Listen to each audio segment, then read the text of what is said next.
quarterly basis. This is what the invitation is for, and I've accepted that invitation. And we will be checking the implementation of the commitments that have been made by Italy under the 15 pages commitment that it has made to members of the Eurozone a couple of weeks ago. So it's verification and certification, if you will, of implementation of a program that Italy has committed to. Now, there are lots of things in that program, and I understand that the Prime Minister and its government are also looking at additional reforms if necessary. As far as I'm concerned, I might be laborious, I might be demanding, I might be rigorous, but I will be looking at the commitments that have been made to confirm or infirm, if that was the case, their implementation. Okay? All right, gentlemen. Alessandro Merlio, Il Sole from Italy. Just a quick follow-up on the previous question.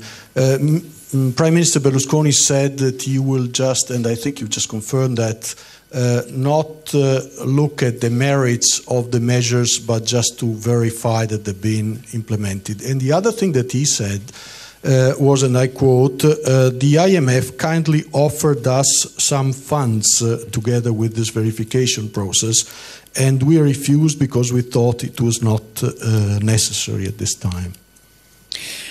Well, the problem that is at stake, and that was clearly identified both by the Italian authorities and by its partners, is a lack of credibility of the measures that are announced.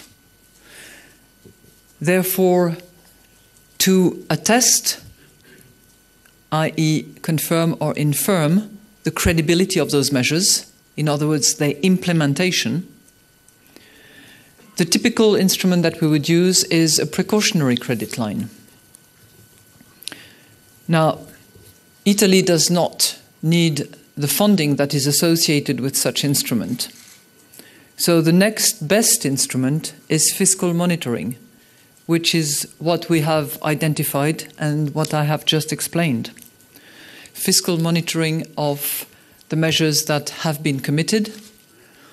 And as far as the merits of those measures, Italy is, like any other member of the organization, under very regular review under Article 4 of the statutes of the IMF. And under the Article 4 review, we assess the merits, the pros and cons of the policies that are implemented. So there is a nice complement between the fiscal monitoring and the typical traditional Article 4 review that we will continue doing, of course. Giovanna, okay. A girl, a woman for once, because all men. Go for it. Giovanna Pancari, Sky Italia. Just two brief follow-up on Italy. First of all, as I understood, so you didn't offer any kind of financial aid to Italy? Correct. Okay. And second question is, when you will start your monitoring mission? I mean, starting from January or whenever? Or... No, I expect that we can be on the ground and running before the end of the month. Before the end of November. Sector. Yeah. Okay, thank you. Okay, the nice lady there. Bring it down, thank you very much. And then the nice, the lady who is there. Thank Okay. you. Bonjour. Bonjour, Madame Lagarde. Bonjour. China Business Network de Chine. Je souhaite savoir si les échanges avec la Chine se sont-ils bien passés quant à sa participation dans l'augmentation de capacité de FMI et s'il y a des conclusions concrètes et précises qui sont convenues. Et la deuxième question portera sur en fait votre opinion sur l'internationalisation de notre monnaie chinoise, le yuan. Merci beaucoup. Les autorités chinoises avec lesquelles le Fonds monétaire international entretient d'excellentes relations ont, elles aussi, confirmé leur engagement et leur soutien au Fonds monétaire international, au rôle du Fonds monétaire international.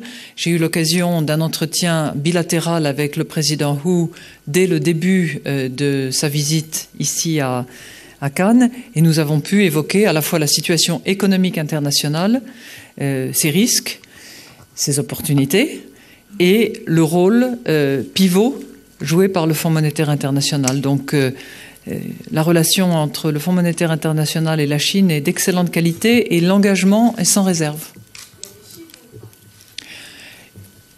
La Chine ne s'est pas distinguée des autres partenaires du G20. Ils ont tous souhaité affirmer un engagement sans limite, sans plancher, sans plafond, et par conséquent sans chiffres, pour que le fonds soit toujours en mesure de jouer son rôle systémique en cas de difficulté. Voilà. Madame, la question c'est, je continue, vous avez parlé tout à l'heure... Vous pouvez dire qui vous êtes, madame? Lucie Liu, Phoenix télévision chinoise. Bonjour. Madame. La question, vous avez dit tout à l'heure, le EMSF est partenaire avec IMF, FMI. Par humilité, je devrais dire l'inverse. C'est le FMI qui est partenaire avec le FSF parce que le FMI, c'était dans un certain nombre de programmes 1/3 du financement et les Européens 2/3. Donc, par modestie, je devrais vous dire que c'est le FMI qui travaille en partenariat avec le FSF. C'est en partenariat, en tout cas. Une question un peu technique, c'est qu'on sait que M.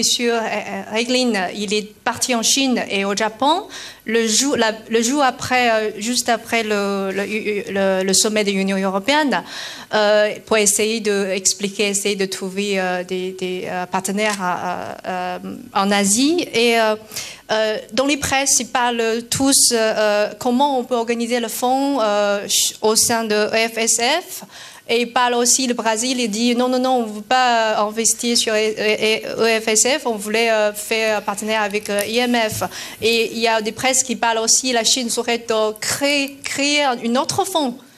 Donc on voulait savoir, la question est technique, c'est quelle est la différence si on met l'argent dans le fonds de EFSF ou dans le chez FMI où on crée un autre fonds au sein de l'Union européenne pour aider l'Europe. Merci. Non, si je peux servir à clarifier un point, je crois que ce qui a été envisagé, discuté, et ça fait partie des options toujours sur la table, c'est la création d'un trust fund qui soit sous l'ombrelle, si j'ose dire, du Fonds monétaire international et auquel pourraient contribuer des pays prêteurs, dont notamment la Chine. Je sais que c'est un des projets que la Chine regardait au titre des options de l'affectation de certaines ressources à un soutien à l'EFSF.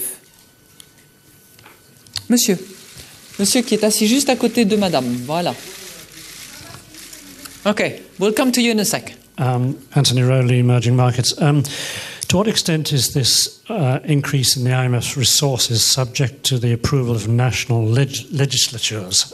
Seems to be a rather important point. In other words, the leaders have committed to do this, but do they need the approval of their parliaments?